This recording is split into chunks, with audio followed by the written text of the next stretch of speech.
नवरात्रि के दूसरे दिन माँ दुर्गा के दूसरे स्वरूप माँ ब्रह्मचारिणी की पूजा की जाती है। ब्रह्म का अर्थ है तपस्या और चारिणी का अर्थ है आचरण करने वाली। इस प्रकार ब्रह्मचारिणी का अर्थ हुआ तप का आचरण करने वाली।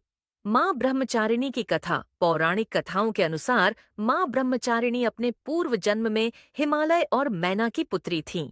उनका नाम पार्वती था। बचपन से ही उनके मन में भगवान शिव को पति के रूप में पाने की प्रबल इच्छा थी। जब वह बड़ी हुईं तो उनकी इच्छा और भी दृढ़ हो गई।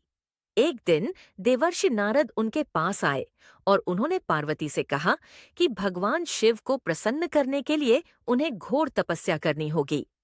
नारद मुनि के उपदेश को सुनकर पार्वती ने कठोर तपस्या करने का निश्चय किया।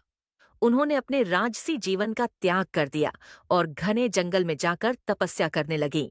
उनकी तपस्या इतनी कठोर थी कि उसे सुनकर देवता और अर्षि मुनि भी चकित रह गए। तपस्या के चरण। पहला चरण, उन्होंने 1000 साल तक केवल फल और फूल खाकर अपना जीवन बिताया। दूसरा चरण, इसके बाद उन्होंने 100 सालों तक केवल जमीन पर रहकर शाक सब्जी खाकर जीवन व्यतीत किया। तीसरा चरण, उन्होंने सूखे हुए बिल्व पत्र खाकर 3000 साल तक भगवान शिव की आराधना की। चौथा चरण, अंत में उन्होंने सूखे बिल्व पत्र भी खाना छोड़ दिया और बिना कुछ खाए पिए कई हजार साल तक तपस्या करती रहीं। और तपस्या से उनका शरीर बहुत क्षीण हो गया था। यह देखकर उनकी माता मैना बहुत दुखी हुईं और उन्होंने उन्हें इस कठिन तपस्या से रोकने की कोशिश की। उन्होंने अपनी बेटी को पुकारते हुए कहा, उमा। तभी से माँ ब्रह्मचारिणी का एक नाम उमा भी पड़ गया। माँ पार्वती की इस घोर तपस्या से तीनों लोकों में हाहाकार मच गया। उनकी तपस्या की शक्ति से देवता भी भयभीत हो गए।